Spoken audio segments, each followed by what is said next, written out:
I think one of the important planning aspects is your roads. How will people get to your sites? How will they get from your sites?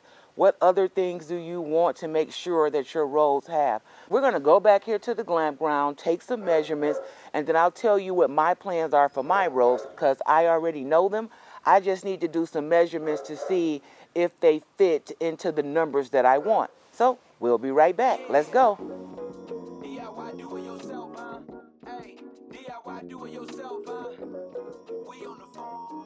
And so before we get started in the back, we're first going to measure the four-wheeler from its tires, the widest part, and I'll tell you why once we make it back to the back.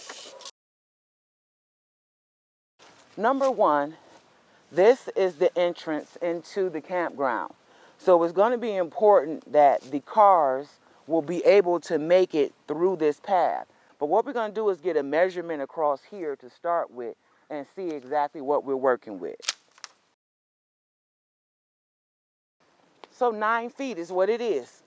Now we're going to go on through to the main road, and we're going to get the first road that we get to, and then we're going to go around the curve, and we're going to get that part too.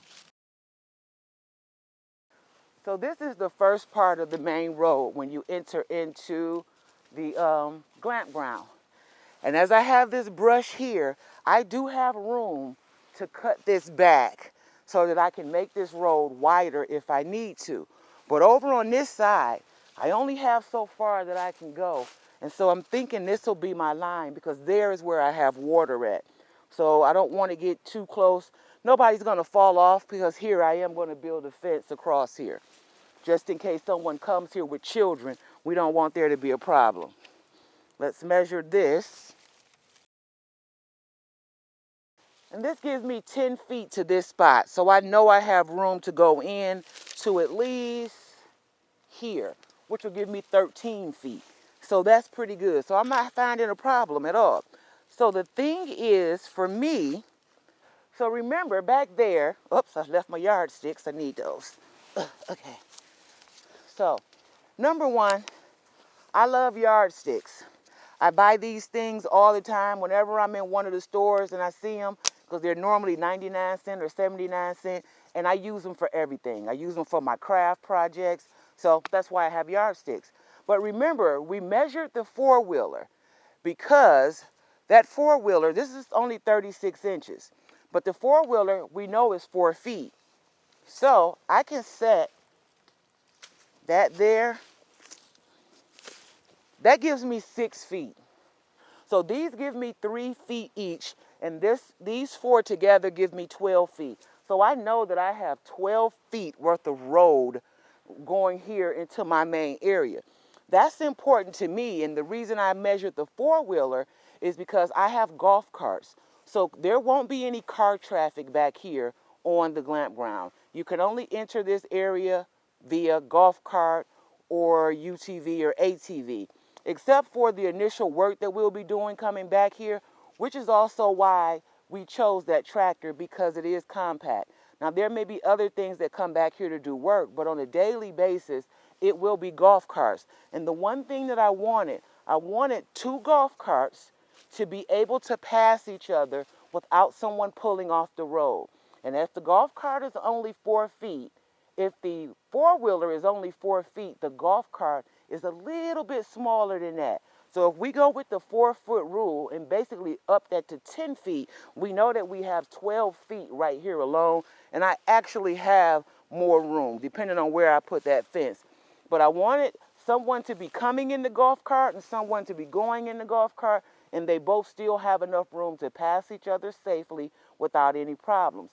At the same time, I also wanted at least 2 feet or maybe 3 on the side for someone that is walking. Now, if a person is walking back here and you're coming through on the golf cart, it shouldn't be a problem. The speeding limit back here for the guests is only going to be about 5 miles an hour. The golf carts will be metered down to that. So this will also allow traffic on golf carts and people walking to all exist in the same space safely. And that is the reason that I measured my four-wheeler. And as you can see, I have the room that I need here because I have all of this room to clear trees over to the right. I don't know if you can see that, because I do plan on going in until I get to the bigger trees. Even though in the summer when these trees are all filled out, it's really pretty. So I have the room like it is, just going back a little bit, but we'll see. Next, we're going to go down to the end and make the curb, and we're going to do some measurements down there also. You see over there, that's where I have water at. I don't know, am I showing it right? I don't know if I showed you that. And it goes all the way down and it kind of curves. So this is the fork in the road where we either go that way or we curve and go this way. And this way is the spot that I'm focusing on now. I actually don't need this measurer for getting the width because I have my yardsticks, and again, they're 3 feet. All I have to do is go into the spot where I think I want my road to go, which is about there. 3, 6, 9, 12. I can even go 15 over here on this side. So again, I know I have the room that I need for the cars. But as you can see, over by that tree, so while the road is wide here, all of this stuff here needs to be removed because this tree is what I'm trying to go for right off of it. Same thing over here.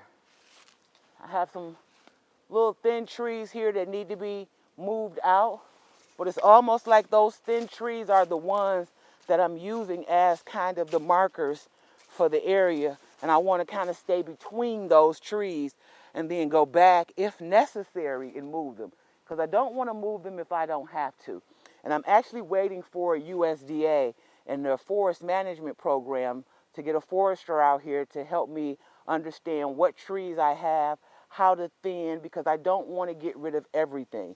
I only want to move things to thin it out so that some sun can hit the forest floor in the areas, and especially in the areas where my sites are.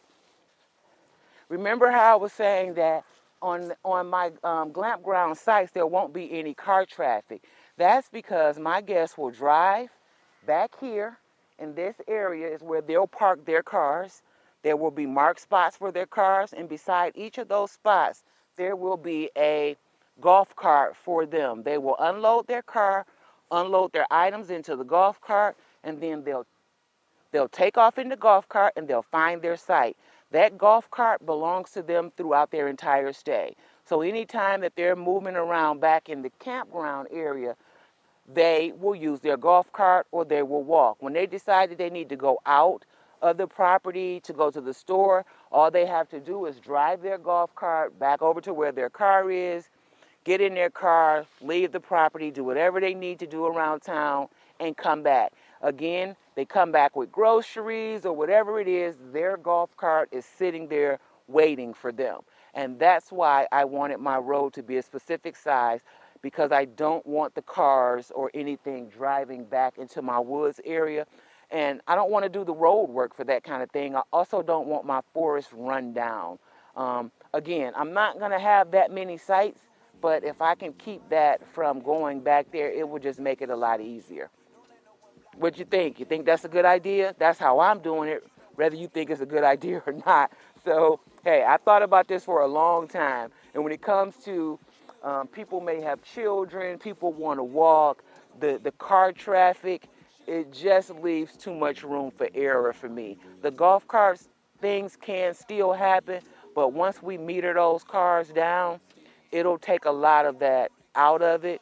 And I am always looking to mitigate any of my risk ahead of time. That is one thing that becomes a risk for me, is car traffic and people in an area like a forest, especially at night when it's dark and stuff like that. So, what do you guys think? Let me know. Comment down below if you like my idea, if this may be something that you use for your place. If you hadn't even thought about that, just let me know. Don't forget to like, subscribe, and hit the notification bell. Thanks for watching Fran at Officially Fran. Bye-bye for now.